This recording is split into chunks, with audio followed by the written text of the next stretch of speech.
Hello दोस्तों, मेरे channel सुख समृद्धि उपाय में आप सभी का हार्दिक स्वागत है। हिंदू पंचांग के अनुसार हर वर्ष आश्विन मास की पूर्णिमा को शरद पूर्णिमा का पर्व मनाया जाता है, जिसे रास पूर्णिमा और कोजागरी पूर्णिमा के नाम से भी जाना जाता है। वहीं यह दिन देवी लक्ष्मी की पूजा के लिए विशेष माना जाता है। लेकिन क्या आप जानते हैं कि साल भर की एकमात्र ऐसी पूर्णिमा व दिन है ये जब लक्ष्मी जी की पूजा भगवान विष्णु के साथ होती है। दरअसल आपने भी देखा होगा कि माता लक्ष्मी की पूजा दिवाली के दिन श्री गणेश जी के साथ, धनतेरस के दिन कुबेर जी के साथ आदि के साथ होती है। ऐसे में शरद पूर्णिमा एकमात्र ऐसा खास दिन होता है जब माता लक्ष्मी की पूजा भगवान विष्णु के साथ हम करते हैं। दरअसल हिंदुओं में पूर्णिमा तिथि भगवान विष्णु को समर्पित मानी गई है। इस तिथि को पूर्णमासी भी कहा जाता है। भगवान विष्णु की पूजा के इस दिन स्नान का विशेष महत्व है। ऐसे में साल में सामान्यतः 12 पूर्णिमा होती हैं। इसमें हर पूर्णिमा पर भगवान विष्णु की पूजा होती है। वहीं केवल शरद पूर्णिमा ही ऐसी होती है जिस दिन भगवान विष्णु के साथ देवी माँ लक्ष्मी की पूजा की जाती है। ऐसे में इस साल आप अगर उपाय करते हैं तो आपको विशेष पुण्य की प्राप्ति होगी। कहते हैं अगर इस साल आप उपाय कर लेते हैं इस पूर्णिमा पर तो पूरी साल आपको बहुत ही ज्यादा फायदा होने वाला है। शरद पूर्णिमा के दिन देवी माँ लक्ष्मी के साथ भगवान पूजा की भी विष्णु जी की भी पूजा विशेष मानी जाती है। मान्यता के अनुसार शरद पूर्णिमा के अवसर पर देवी माँ लक्ष्मी की पूजा करने से धन की कमी दूर होने के साथ ही जीवन में बहुत ही खुशहाली का आगमन हो जाता है।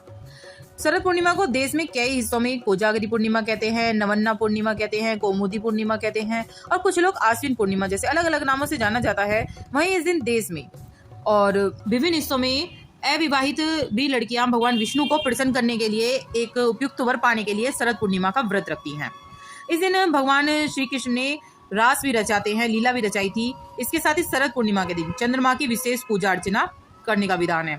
इसी के तहत इस पूर्णिमा पर चंद्र देवता को खीर का भोग लगाया जाता है और अमृत की इससे बरसात, अमृत की जो आसमान से बूंदें गिरती हैं उसे खीर द्वारा हम अपने को ग्रहण करते हैं, जिससे हमारे जितनी भी परेशानी होती है, बीमारी होती हैं, बहुत ही जल्दी सही हो जाती हैं। तो कुछ ऐसे उपाय, अचूक उपाय मैं आपको बताऊंगी जिससे आपको बहुत ही ज्यादा फायदा होने वाला है।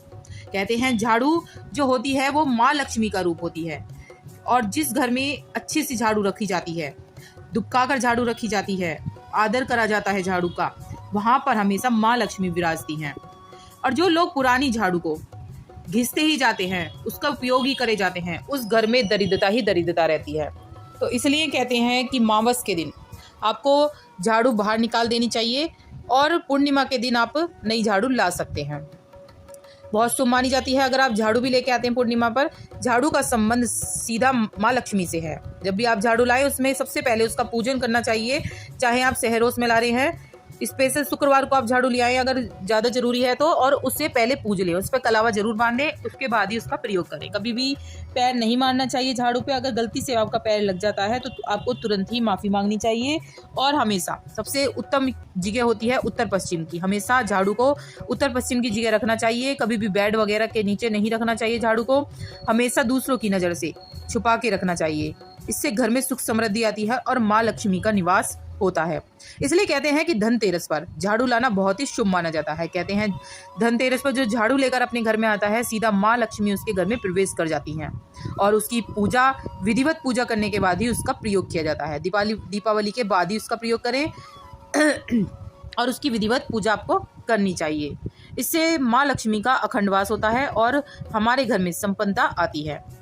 जान लेते हैं उपाय हमें क्या करना है। जो पूर्णिमा है, शरद पूर्णिमा, बहुत बड़ी कही जाती है। अगर इसमें आप ऐसे छोटे छोटे उपाय कर लेंगे तो आपके घर में हमेशा धन संपदा बनी रहेगी।